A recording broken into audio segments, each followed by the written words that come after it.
ವೈದ್ಯರ ನಿರ್ಲಕ್ಷ್ಯಕ್ಕೆ ಬಾಣಂತಿ ಬಲಿ ಆರೋಪ. ವಿಜಯನಗರ ಜಿಲ್ಲೆ ಹರಪನಹಳ್ಳಿಯಲ್ಲಿ ಘಟನೆ ಆಗಿದೆ. ಹರಪನಹಳ್ಳಿ ತಾಲೂಕು ಆಸ್ಪತ್ರೆಯಲ್ಲಿ ಬಾಣಂತಿ ಸಾವನ್ನಪ್ಪಿರುವುದು. ರಾಮಘಟ್ಟದ 21 ವರ್ಷದ ಬಾಣಂತಿ ದುರ್ಗಮ್ಮ ಸಾವನ್ನಪ್ಪಿದ್ದಾರೆ.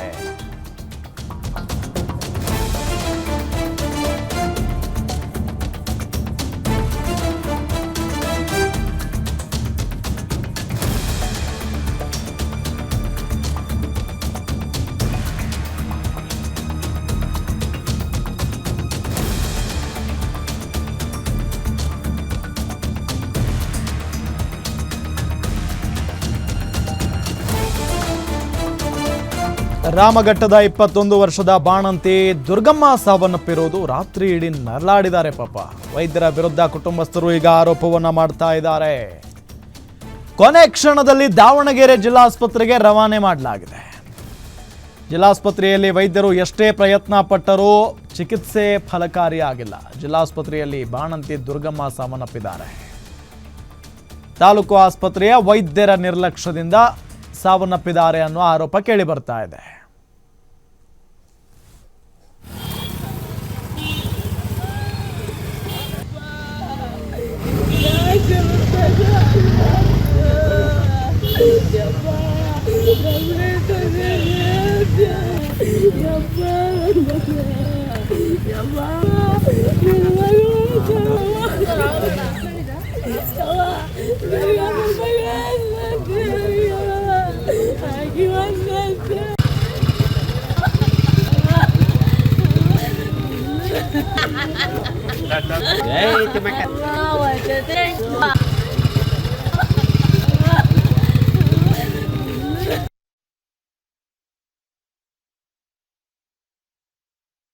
ಬುಧವಾರ ರಾತ್ರಿ 8 ಗಂಟೆ ಇದ್ದ ಒಯ್ದಾಟ ಅಂದ್ರೆ ಒಯ್ದಾಟಿದ್ದು ನರದಿದ್ದವು ಬಟ್ಟಿ ಅಂತ ಕರೆಯಕ್ಕೆ ಹೋದ್ರು. ಬರೋರು ಇಂಜೆಕ್ಷನ್ ಮಾಡಿದ್ರು.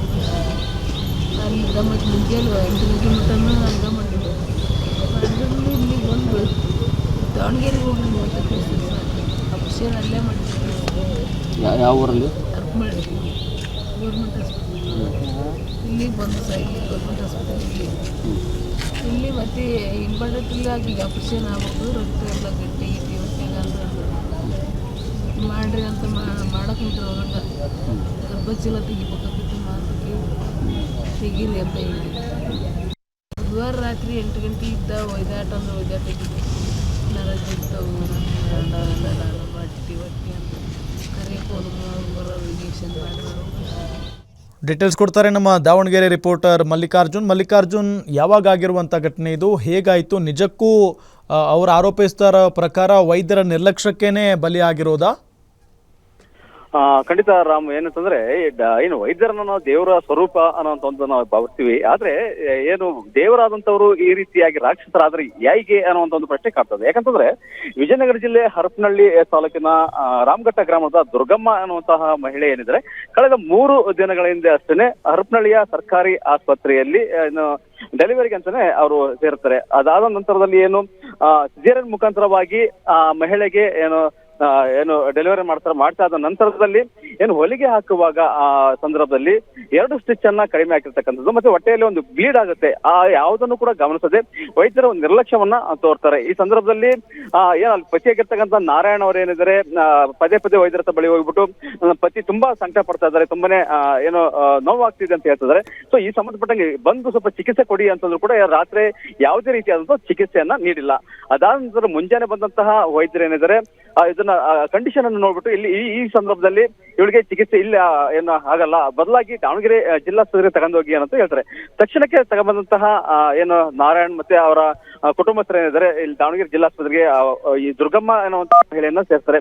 ಆ ಸಂದರ್ಭದಲ್ಲಿ ಇರ್ತಕ್ಕಂತಹ ವೈದ್ಯರ ತುಂಬಾ ಕಂಡೀಷನ್ ತುಂಬಾ ಕೆಟ್ಟಗಾಲಾಗಿದೆ. ಈ ಸಂದರ್ಭದಲ್ಲಿ ಇವರಿಗೆ ಬದುಕ್ತಾರ ಇಲ್ಲೋ ಅಂತ ಒಂದು ಅನುಮಾನ ಇದೆ. ಯಾಕಂತಂದ್ರೆ ಹೊಟ್ಟೆಯಲ್ಲೇ ಒಂದು ರಕ್ತ ಏನಿದೆ ಸಂಪೂರ್ಣವಾಗಿ ಸ್ರಾವ ಆಗಿರ್ತಕ್ಕಂಥದ್ದು, ಹಾಗಾಗಿ ತುಂಬಾನೇ ಸಮಸ್ಯೆ ಇದೆ ಅಂತ ಹೇಳ್ತಾರೆ. ಕೊನೆಗೆ ಅವ್ರ ತರ ಸೈನ್ ಮಾಡಿಸ್ಕೊಂಡು ಚಿಕಿತ್ಸೆಯನ್ನು ಪ್ರಾರಂಭಿಸಿದ ನಂತರದಲ್ಲಿಯೂ ಕೂಡ ಅವರು ಏನು ಬದುಕೊಳ್ಳಲಿಕ್ಕೆ ಸಾಧ್ಯವಾಗಲ್ಲ. ಹಾಗಾಗಿ ಕಳೆದ ರಾತ್ರಿ ಈ ಮಹಿಳೆ ಏನಿದ್ದಾರೆ ಆಸ್ಪತ್ರೆಯಲ್ಲಿ ಒಂದು ಕೊನೆ ಉಸಿರನ್ನ ಹೇಳ್ತಾರೆ. ಆದ್ರೆ ಮಲ್ಲಿಕಾರ್ಜುನ್, ನಿಮ್ಮನ್ನ ನಾನು ಮಾತನಾಡಿಸ್ತೀನಿ. ಈಗ ನಮ್ಮ ಜೊತೆಗೆ ಇದರ ಬಗ್ಗೆ ಮಾತನಾಡೋದಕ್ಕೆ DSS ಮುಖಂಡ ನಿಂಗಪ್ಪ ಅವರು ಸಂಪರ್ಕದಲ್ಲಿದ್ದಾರೆ. ಸರ್ ನಮಸ್ಕಾರ. ನಮಸ್ಕಾರ ಸರ್. ಸರ್ ಏನು ಹೇಳ್ತೀರಿ ಸರ್ ಈ ಘಟನೆ ಬಗ್ಗೆ? ಸರ್ ಅದು ದೇವರ ಅಂತ ಕರಿತೀವಿ ನಾವು ಡಾಕ್ಟರ್ಗಳನ್ನ, ಅವರೇ ಹಿಂಗೆ ನಿರ್ಲಕ್ಷ್ಯ ಮಾಡಿದ್ರೆ ಹೆಂಗೆ ಅಂತ? ಸರ್ ಈಗೆಲ್ಲ ನಾವು ಏನು ಹೇಳ್ತೀವಿ ಅಂದ್ರೆ ವೈದ್ಯ ನಾರಾಯಣ ಹರಿ ಅಂತೇಳಿ ಹೇಳ್ತೀವಿ. ಆ ಪ್ರಕಾರವಾಗಿ ನಾವು ಈಗ ಎಲ್ಲಿ ಹೋಗ್ತಾರೆ, ಗೌರ್ಮೆಂಟ್ ಹಾಸ್ಪಿಟ್ಲ್ ಬಿಟ್ರೆ ಬೇರೆ ಪ್ರೈವೇಟಿಗೆ ಹೋಗಿ ತೋರಿಸ್ತಕ್ಕಂಥ ಅವ್ರಿಗೆ ಚೈತನ್ಯ ಇರಲ್ಲ, ಅವ್ರಿಗೆ ಸಾಕಷ್ಟು ಹಣ ಕೂಡ ಇರಲ್ಲ. ಹಾಗಾಗಿ ಅಂತ ಸಂದರ್ಭದಲ್ಲಿ ಅವರು ಹೆಂಗ್ ಮಾಡಕ್ಕಾಗುತ್ತೆ? ನಿಯರ್ ಬೈ ಇರ್ತಕ್ಕಂಥ ಸರ್ಕಾರಿ ಪ್ರಾಥಮಿಕ ಆರೋಗ್ಯ ಕೇಂದ್ರಕ್ಕೆ ನರ್ಪಳ್ಳಿಗೆ ಹೋಗ್ತಾರೆ, ಅಲ್ಲಿ ಅಡ್ಮಿಟ್ ಅನ್ನು ಮಾಡ್ತಾರೆ. ಮಾಡಿದ ಸಂದರ್ಭದಲ್ಲಿ ಸಿಜರಿನ್ ಮಾಡ್ತಾರೆ. ಸಿಜರಿನ್ ಮಾಡಿದ ನಂತರ ಅಟ್ಲೀಸ್ಟ್ ಅದನ್ನ ಒಳಗಿರ್ತಕ್ಕಂಥ ಇದನ್ನ ಕ್ಲೀನ್ ಆಗಿ ಅದನ್ನ ಮಾಡಿ ಆ ನಂತರ ಅವ್ರು ಹೊಲಿಗೆ ಹಾಕ್ಬೇಕು. ಅದರಲ್ಲಿ ಇರ್ತಕ್ಕಂಥ ಕಲ್ಮಶನ ಹಂಗೆ ತೆಗೆದ್ಬಿಟ್ಟು ಹಂಗೆ ಇದು ಮಾಡಿದ್ದಾರೆ, ಹೊಲಿಗೆ ಹಾಕಿದ್ದಾರೆ. ಹೊಲಿಗೆ ಹಾಕಿದ ನಂತರ 2 ಹೊಲಿಗೆ ದೂರ ಡಿಸ್ಟೆನ್ಸ್ ಹಾಕಿದ್ದಾರೆ ಸರ್. ಅದಕ್ಕೆ ಆ ಮಗುಗೆ ಏನಾಗಿದೆ, ಆ ಹೆಮ್ಮಗೆ ದುರ್ಗಮ್ಮ ಅಂತಕ್ಕಂಥ ಏನು ಹೆರಿಗೆ ಆಗಿರ್ತಕ್ಕಂಥ ಹೆಣ್ಮಗಳು, ಹೆರಿಗೆ ಆಗಿನ 1 ದಿನ ಆಗಿಲ್ಲ ಸರ್, ಇವತ್ತು 2ನೇ ದಿನ. ಆಕೆಗೆ ಬಹಳ ಒಳಗಡೆನೆ ಬ್ಲೀಡಿಂಗ್ ಆಗಿದೆ, ರಕ್ತಸ್ರಾವ ಆಗಿದೆ. ಅದನ್ನ ಹೊರಗಾಗಿದ್ರೆ ಹೇಳ್ಬೋದಿತ್ತು ಸರ್, ಆದ್ರೆ ಒಳಗಡೆನೆ ಆಗಿದ್ದಿರ್ತಕ್ಕಂಥ ಇದನ್ನ ಡಾಕ್ಟರ್ ಅದನ್ನ ಕಂಡುಹಿಡಿಬೇಕು ವಿನಃ ಆ ಸ್ಕ್ಯಾನಿಂಗ್ ಮಾಡಿ ಮತ್ತೊಂದು ಮಾಡಿ ಇದು ಮಾಡ್ಬೋದಿತ್ತು. ಬಟ್ ದಾವಣಗೆರೆ ಜಿಲ್ಲಾ ಆಸ್ಪತ್ರೆಗೆ ಅದನ್ನ ರವಾನೆ ಮಾಡಿದ್ದಾರೆ, ನಾವು ಮಾಡಿಲ್ಲ ಅಂತೇಳಿ. ಬಟ್ ಅದು ತನಿಖೆಯಲ್ಲಿ ಗೊತ್ತಾಗುತ್ತೆ ಅಂತೇಳಿ DSP ಅವ್ರು ಹೇಳ್ತಾರೆ. ನಾವು ದಾವಣಗೆರೆಯಿಂದ ಹರಪನಹಳ್ಳಿ ತಾಲೂಕಿನ DSP ಇದ್ದಾರೆ, ಅವ್ರಿಗೆ ಫೋನ್ ಮಾಡಿದ ಸಂದರ್ಭದಲ್ಲಿ ಅವ್ರೇನ್ ಹೇಳ್ತಾರೆ, ನೀವು ಅಲ್ಲಿ ಧರಣಿ ಕೂರೋದು ಇನ್ನೊಂದು ಮಾಡೋದಿಲ್ಲ ಅಂತೇಳಿ ನಮಗೆ ಬೆದರಿಕೆ ಹಾಕ್ತಾರೆ ಸರ್. ಸಂಘಟನೆ ಅವ್ರಿಗೆ ಇನ್ನೇನ್ ಮಾಡ್ಬೇಕಂತೆ ಒಂದ್ ಜೀವ ಹೋಗಿದೆ ಇಲ್ಲಿ, ಜೀವ ಹೋಗಿದೆ ಅಂತ ಹೇಳಿದ್ರೆ ನೀವು ಆ ತರ ಎಲ್ಲ ಮಾಡಂಗಿಲ್ಲ, ಮತ್ತೆ ನಿಮ್ಮ ಮೇಲೆ ನಾವು ಕ್ರಮ ತಗೋಬೇಕಾಗುತ್ತೆ ಅಂತೇಳಿ DSP ಹೇಳ್ತಾರೆ, ಹರಪನಹಳ್ಳಿ ತಾಲೂಕು DSP. ಅದೇ DSP ಅವ್ರಿಗೆ ಅಲ್ಲಿ ಏನು ಈಗ ಒಂದು ಜೀವನ ಕೊಂದಿದಾರಲ್ಲ, ಅವ್ರ ಹತ್ರ ಕ್ರಮ ತೆಗೆದುಕೊಳ್ಬೇಕು ಅಂತ ಹೇಳ್ಬೇಕು ತಾನೆ ನೀವು? ಸರ್ ಈಗ ಏನ್ ಮಾಡ್ತಾರೆ, ಅವರು UDR ಮಾಡ್ತಾರೆ. UDR ಮಾಡ್ಕೊಂಡ್ಬಿಟ್ಟು ಅದನ್ನ FIR ಮಾಡೋದಿಲ್ಲ, ಅದಿಷ್ಟಕ್ಕೆ ಕ್ಲೋಸ್ ಮಾಡ್ತಾರೆ. ಇಲ್ಲ ಯಾರಾದ್ರೂ ಒಬ್ರು ರಾಜಕಾರಣಿಗಳ ಕಡೆಯಿಂದ ಮಾತಾಡಿಸಿ ಅವ್ರಿಗೆ ಒಂದು 20,000 10,000 ಕೊಡಿಸಿ ಅವ್ರನ್ನ ಕೇಸನ್ನು ಮುಚ್ಚಾಕ್ತಕ್ಕಂಥ ಕೆಲಸ ಮಾಡ್ತಾರೆ. ಆದ್ರೆ ಇವತ್ತು ನಮ್ಮ ಸಂಘಟನೆ ಮೊರೆ ಬಂದಿದ್ದಾರೆ ಅವರು, ನಾವು ನ್ಯಾಯ ಕೊಡಿಸೋ ನಿಟ್ಟಿನಲ್ಲಿ ಹೋರಾಡ್ಬೇಕಂತ ಹೇಳಿ ಹೋಗ್ತಾ ಇದೀವಿ. ನಮ್ಮನ್ನು ಕೂಡ ರಾಜಕೀಯ ನಿಮ್ ಮುಂದಿನ ಹೆಜ್ಜೆ ಏನು ಸರ್? ಸರ್ ನಾವೇನಿಲ್ಲ, ಅದಕ್ಕೆ ಆ ಮಗುಗೆ ಏನು ಒಂದು ₹1 ಕೋಟಿ ಆಗ್ರಹ ಮಾಡ್ತಿದ್ದೇವೆ. ಆ ಬಾಣಂತಿಗೆ ಸಾವಾಗಿದೆ, ಆ ಮಗುಗೆ ಫ್ಯೂಚರ್ಗೆ ಆ ಠೇವಣಿ ನೀಡಬೇಕು. ಮತ್ತೆ ಇದಕ್ಕೆ ಸಂಬಂಧಪಟ್ಟಂತೆ ಮಾನ್ಯ ಏನು ಆರೋಗ್ಯ ಸಚಿವರು ದಿನೇಶ್ ಗುಂಡೂರಾವ್ ಅವರು ಇದನ್ನ ಕ್ರಮ ವಹಿಸ್ಬೇಕು. ಆನಂತರ ಈ ಗೃಹ ಸಚಿವರು ಏನಿದ್ದಾರೆ ನಮ್ಮ ಪರಮೇಶ್ವರ್ ಅವರು, ಈ ಏನ್ DSP ಅವ್ರನ್ನ ಈ ಕೂಡಲೇ ಅಮಾನತು ಮಾಡ್ಬೇಕಂತೇಳಿ ನಮ್ಮ ಆಗ್ರಹ ಸರ್. ಇದಕ್ಕೆ ನೆಗ್ಲಿಜೆನ್ಸಿ ತೋರ್ತಕ್ಕಂಥ DSP ಅವ್ರನ್ನ. ಓಕೆ, ಅಲ್ಲ ಅದು ನಿಜ ಬೇಸರದ ಸಂಗತಿ ಏನು ಗೊತ್ತಾ ಸರ್, ಈಗ ಬಡವರು ಪಾಪ ಸರ್ಕಾರಿ ಆಸ್ಪತ್ರೆನೇ ನೆಚ್ಕೊಂಡಿರ್ತಾರೆ. ಸರ್ಕಾರಿ ಆಸ್ಪತ್ರೆಗೆ ಹೋದ್ರೆ ಇದೇನು ಮೊದಲಿನ ಘಟನೆ ಅಲ್ಲ, ಇದು ಬಹಳ ಘಟನೆಗಳನ್ನ ಇತ್ತೀಚಿನ ದಿನಗಳಲ್ಲಿ ನೋಡ್ತಾ ಇದೀವಿ ನಾವು.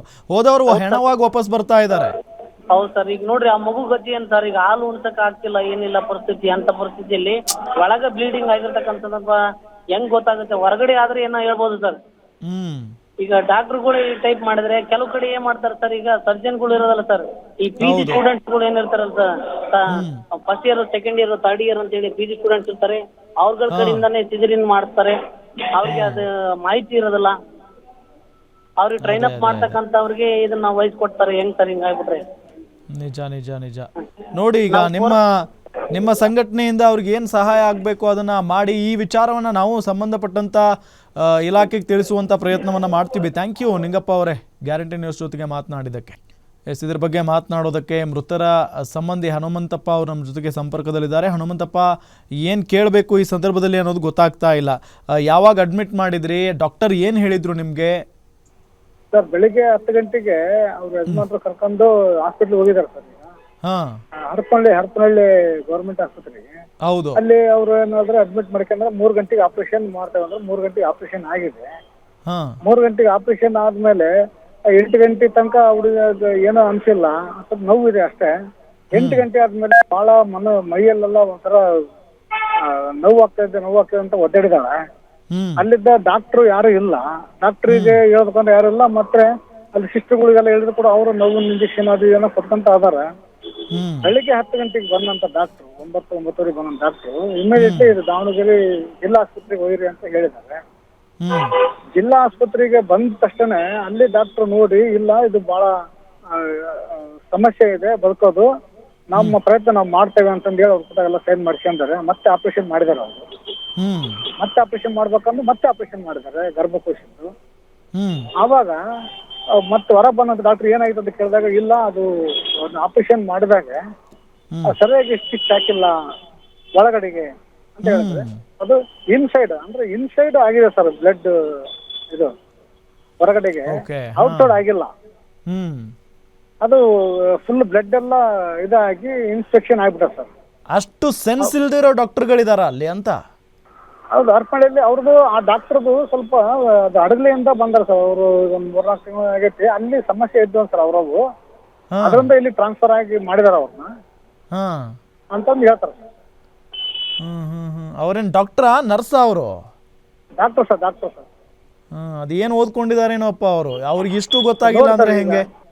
ಹಂಗಲ್ಲ ಸರ್, ನಾವು ಸರ್ಕಾರಕ್ಕೆ ಏನ್ ಕೇಳ್ಕೊಂತೇವಿ, ತಾವೇನ್ ಒತ್ತಡ ಮಾಡ್ರಿ, ನಾವು ನಿಮ್ಗೆ ಕೇಳ್ಕೊಂತೇವಿ, ನೀವೆಲ್ಲ ಹೇಳ್ತಾ ಇದ್ರಿ ಸರ್ಕಾರಕ್ಕೆ. ಈಗ ಈ 5 ಗಂಟೆಗೆ ಜೊತೆಗೆ ಈ 5 ಗ್ಯಾರಂಟಿ ತೆಗೆದು ಆರೋಗ್ಯ ಗ್ಯಾರಂಟಿ ಕೂಡ ಕೇಳ್ಬಿಡ್ರು ಸರ್ ಸಾಕು. ನಿಜ. ಎಜುಕೇಶನ್ ಗ್ಯಾರಂಟಿ, ಆರೋಗ್ಯ ಗ್ಯಾರಂಟಿ ಕೊಟ್ಬಿಟ್ರೆ ಇವ್ರು ದೇವ್ರು ಮಾಡಿಬಿಡ್ತಾರೆ ಎಲ್ಲ ಸರ್ಕಾರ. ಹೌದು.